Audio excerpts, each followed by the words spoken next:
Alors, bonsoir à tous, bienvenue dans cette nouvelle émission, donc sur ce point de marché, du débriefing d'ailleurs pour les marchés Comdos, donc les Commorency adossés donc aux matières premières ici, donc François Abbé, Frank Belfort, pour assurer donc ce suivi de cette première semaine de juillet. Aujourd'hui, vendredi 3 juillet, il est présentement 20h50 ici en Ontario.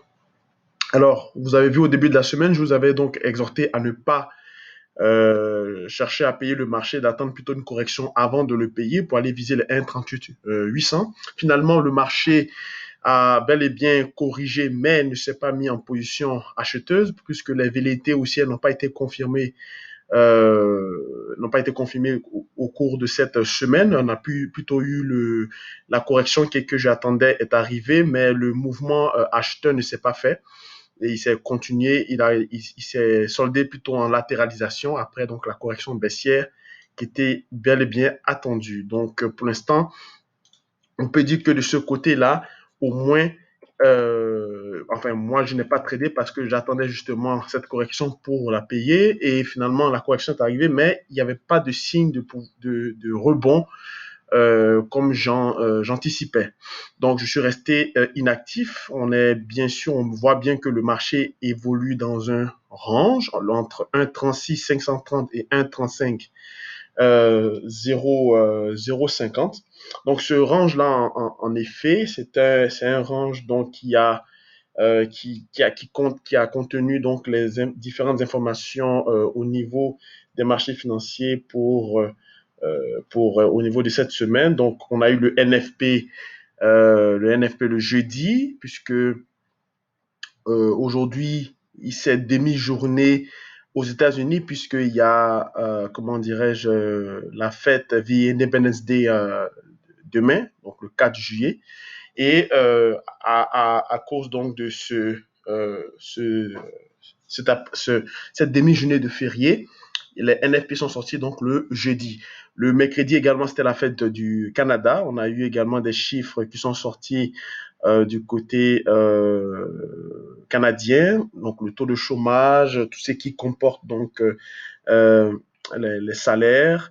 Les chiffres du NFP étaient bien sûr dans l'ensemble très bons au niveau des Américains, mais bon, ils sont encore tout de même aussi discutables parce que apparemment les données du travail sont mal comptabilisées puisque quand quelqu'un est mis en arrêt de travail et qu'il reprend son job, ce n'est pas une création d'emploi en tant que tel, c'est un retour au travail.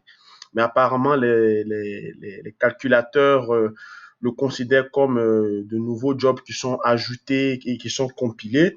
Donc, bon, ça fait des chiffres un peu. Voilà pourquoi le dollar n'a pas vraiment bougé en tant que tel, puisque les données étaient majoritairement positives normalement pour le dollar, mais le dollar n'a pas progressé. Bien au contraire, il se stabilise, voire même il a légèrement corrigé. Alors, le scénario ici, sur ça, il n'y a pas de scénario, mais je veux dire que le scénario qui avait été anticipé au niveau de cette semaine, c'était que l'USDK, encore une fois de plus, corrige pour repartir. Donc, ça, on le remet en question et on regardera pour les semaines à venir. Disons le lundi qui arrive, donc ce lundi qui va commencer la semaine prochaine, lorsqu'on va établir les stratégies, de priori, on voit déjà que le scénario haussier, ce sera un scénario plutôt non pas de très court terme, mais de court terme. D'accord. À très court terme, on aura plutôt une correction baissière qui arrive. Et on le voit très bien au niveau du dollar canadien, dollar américain ou de l'indice du dollar. Vous voyez que c'est les mêmes configurations. On a eu donc une série de corrections baissières, légère temporisation. D'accord. On a un range ici entre la zone des 96,50 et la zone des 97,75, donc on a un range. Pour les chartistes, on voit bien que aussi ça fait allure à une figure qui est très bien connue, qui sont les triangles ascendants, donc base oblique avec un sommet, base oblique haussière avec un sommet horizontal, donc généralement sorti par le haut. Mais, donc, triangle ascendant de compression, donc probablement sorti par le haut. Donc, toujours est-il qu'on aurait une correction d'abord à très court terme pour ensuite pouvoir avoir une propulsion des cours lorsqu'on aura certainement les chiffres préliminaires du taux de croissance dans la deuxième ou troisième semaine de juillet, puisque c'est des chiffres préliminaires, donc ils seront forcément anticipatifs. Et dans le même cas, on aura également le dollar américain et le dollar canadien, eux aussi qui sont à peu près dans la même configuration. L'indice dollar canadien, lui, actuellement à la cote, si on peut le voir rapidement avant de terminer ce débriefing. L'indice dollar canadien qui est ici, le CXY, est dans une phase de latéralisation, voire de correction baissière. Donc, on est probablement aussi proche d'un mouvement de continuation acheteur parce que vous le voyez très bien, on avait touché le point haut qui était à 75 points et que maintenant, il est en phase justement de pouvoir sortir par le haut. OK? Sortir par le haut, donc canal descendant, hein, figure classique.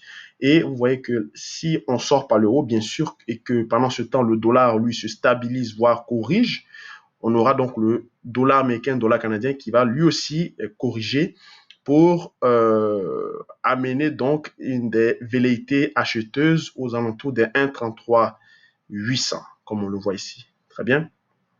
Donc, voilà un peu la situation sur le dollar canadien, dollar américain, dollar canadien. Donc, on va voir les stratégies cette semaine, la semaine prochaine, pardon, en début de semaine prochaine, pour poursuivre les scénarios de très court terme qui seront des scénarios a priori baissiers pour ce début de mois de juillet. Au niveau du dollar néo-zélandais, dollar américain, sans surprise, je vous avais dit qu'on est en train de chercher à progresser à l'achat puisque le dollar se stabilisait, voire corrigeait légèrement en intraday. Eh bien, ce qui fut démontré. Vous avez bien vu que le marché a tenu son support de 0,39, 0,63 à 970 et 0,63 740 après l'apparition des chiffres sur les données du commerce international qui étaient très positifs du côté du dollar néo-zélandais et aussi dans l'ensemble de l'Asie-Pacifique. Ceux de l'Australie étaient légèrement mitigés, donc étaient, en fait, on va dire, moins attendus, moins catastrophiques qu'attendus. Donc, forcément, ça a permis donc de rebondir, mais vous voyez l'allure de la courbe ou l'allure du graphique est légèrement moins abrupte que celui du dollar néo-zélandais. Et également les données sur les données sur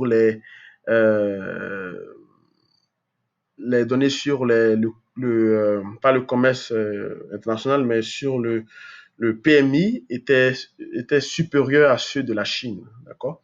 Donc, on a eu donc un rebond, dollar aussi qui se stabilisait et ça profitait donc aux paires océaniques. Dans l'ensemble, on est toujours donc au-dessus de ce support, donc on peut a priori continuer à monter. Dollar néo-zélandais, on a atteint les objectifs. L'objectif c'était aux alentours des 0,65 250. On est même à 0,65 320 350. Donc a priori, on va commencer donc à se stabiliser, voire recorriger pour venir retester les seuils intermédiaires. D'accord? On verra aussi au début de la semaine prochaine les stratégies à mettre en place pour le NSD, USD.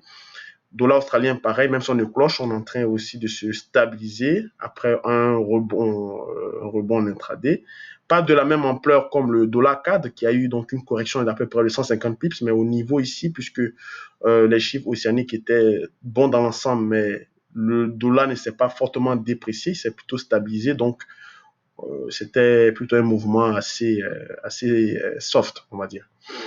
Pour finir, donc, le pétrole, lui, il s'établit toujours dans son espace, dans son range, toujours en dessous des 40 $, 45 le baril. Il n'est pas passé au-dessus, il n'a pas eu de correction. Et comme je vous disais tout le temps, tant qu'on ne repasse pas ou on ne clôture pas au-dessus des 41,50 ou 41,75, on ne peut pas parler donc d'un retour assez puissant du pétrole.